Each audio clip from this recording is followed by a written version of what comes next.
Okay, this video I will try out a blocking and classifying of this train that has been assembled. I believe this is the order that will work best. If not, I'll just modify it as I see fit. So I took the locomotive that gathered these cars and I parked it on a siding over on the Wooster module to get it out of the way. And this U-boat will be doing the switching. Now the first car in the train will be any cars for the team track, which we don't have. And then we will have Frito-Lay, the three, which are the covered hopper cars. So those will go on the train first, since the train's going in that direction. Worcester is in that direction. So we'll pull that one first.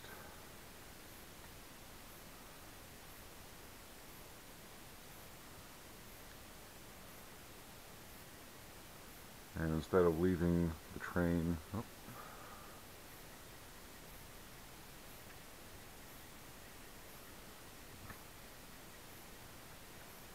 instead of leaving the train all the way back here, we'll pull all the cars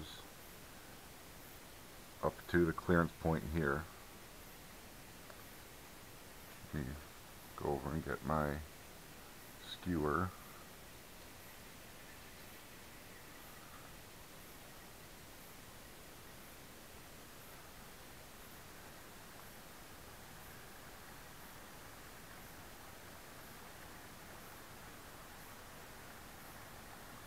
This train doesn't have any cars for the team track or the any high cubes, so it'll be a little bit of a not a thorough test, but it'll be more like a typical test.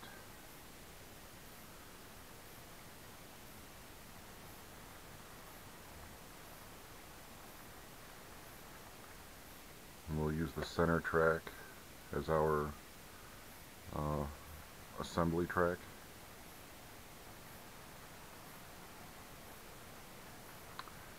I added little paper tags to better show which cars are going to go where. I don't usually keep them on the cars, but in the video I think it'll help a bit. The two cars are the Ma and Pa box car and the Wabash covered hopper. Don't have any tags on them, which shows that they are through train cars. I just the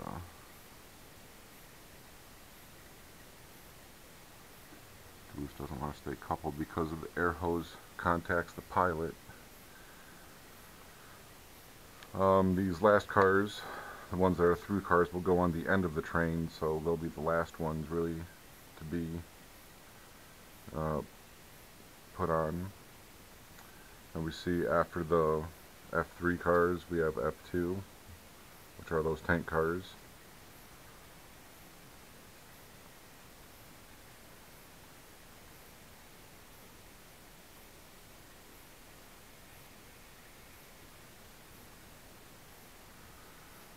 Push these cars in the clear. And the skewer, I don't know if you can see this, kind of whittled it down to a flat point, kind of like a screwdriver. Helps get in between the knuckles. This is going to be a constant problem, so I'm going to cheat and turn this locomotive around. On the back of the locomotive I added a long shank coupler, so these cars don't have any problem. The air hose doesn't hang up on the rock pilot. Okay, so back to work here.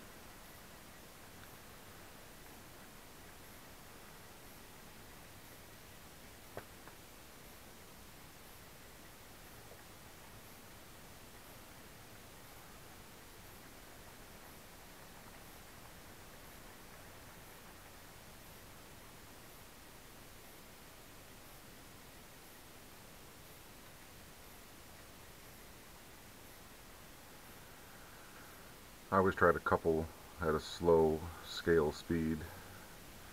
If I don't stop before I get to the car, leave a little space, because it's just more realistic that way. After the F2, we have an F1 car, and that'll be the rail box car right next to the caboose.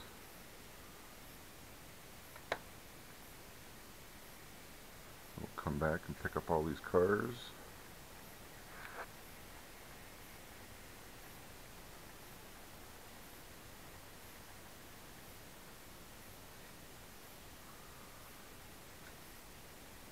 If I see the couplers need to be aligned, I will stop short. Sometimes I'll hold them in place while I couple. Then I proceed at speed step 1 until the last car moves to get rid of all the slack. I don't know how prototypical that is, but it's a good way to know your train is all coupled together before taking off.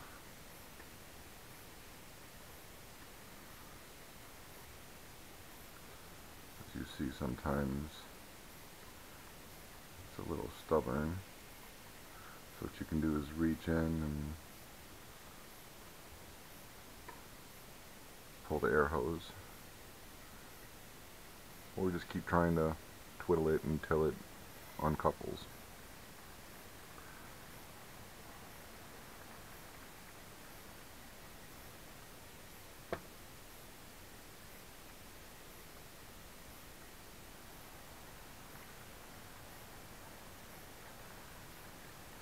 I suppose if this was a prototype, they would be doing a gravity switching, kicking cars, letting the momentum carry them all the way down. But unfortunately, we don't have that, so it is a lot of back and forth.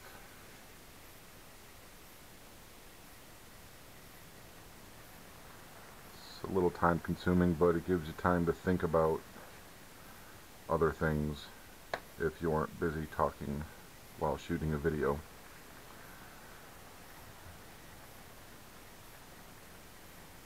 And if you're on someone else's layout, it's just nice to look at the scenery. Now, because this is an occupied caboose, I do stop before I couple, and you see it didn't quite couple.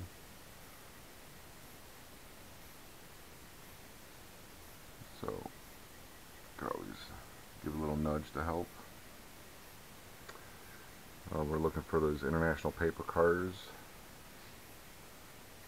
so this covered hopper can be uncoupled.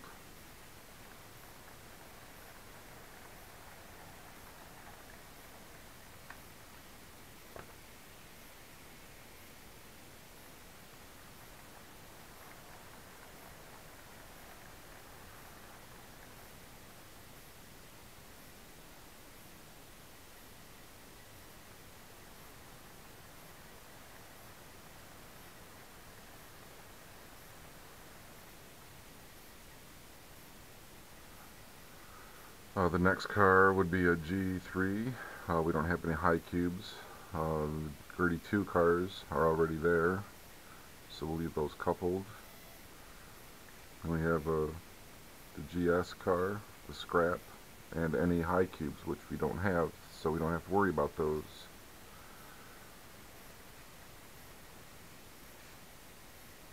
So since these are already here, we'll uncouple.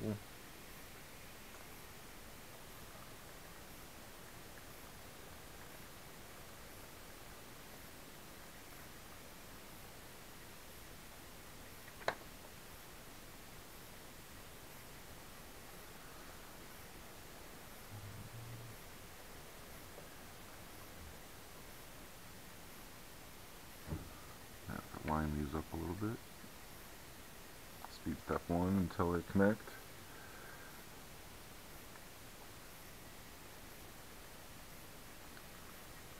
We'll pull the caboose to the clearance point.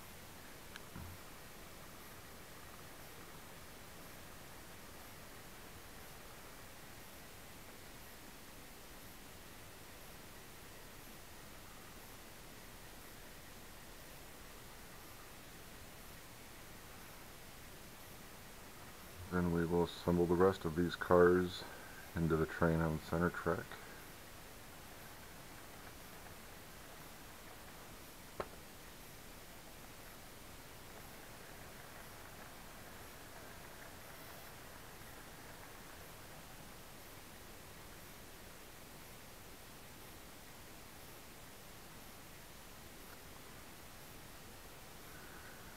And that is how I will try to block the cars for the Wooster switching. I will take off this caboose.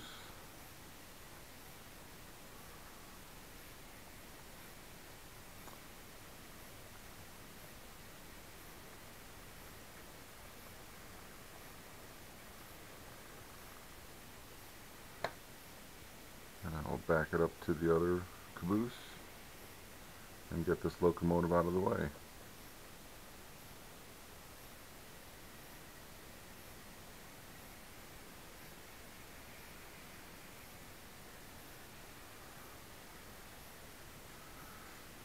You see, I didn't pay attention there and didn't couple up quite right. Okay, this U-boat is out of the way, and we're ready for the train that will take these cars to Wooster, which is coming this way.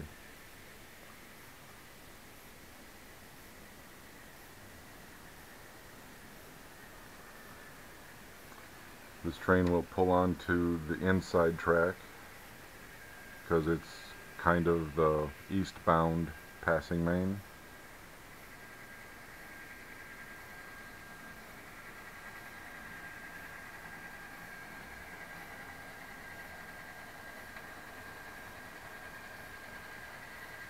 And while this train slowly creeps into the yard, we can take the opportunity to resort the car cards. The caboose, both the cabooses are there. We have the nickel plate covered hopper, Pennsylvania covered hopper. We have a couple of tank cars. Then we have a rail box car. We have a Norfolk and Western, and a Boston and Maine. And we have the two GBSRs coil cars, and we have a gondola. The Ma and Pa box car and the Wabash covered hopper are both going to be through cars, just extra cars to make the train a little bit longer. While I was doing that, I meant to leave this caboose on the main here, because once those Jeeps uncouple this string of cars, they will push the train that we just assembled back to pick that up as the caboose. I'm about to throw that turnout while we're here. I'll throw this turnout.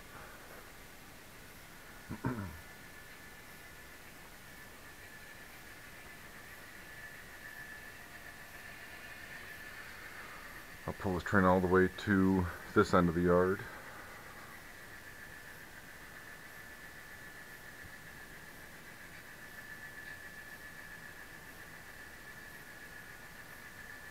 Before I uncouple the caboose from the train.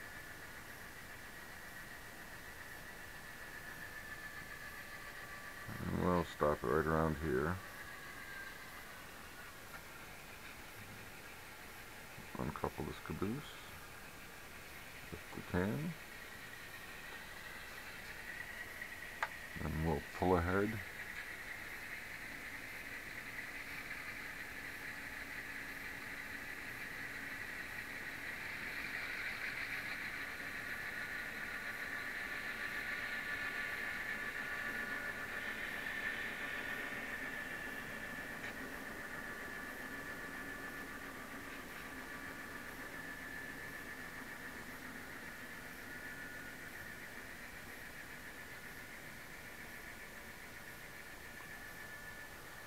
Once clear, throw this turn out.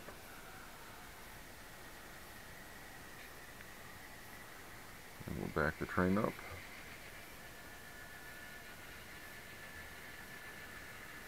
Some railroads do use different rules for horns and whistles. I believe the C&O, many railroads have a rule where they ring the bell as they're running past standing cars. Of course, you don't have to do this, but it makes things a little more interesting.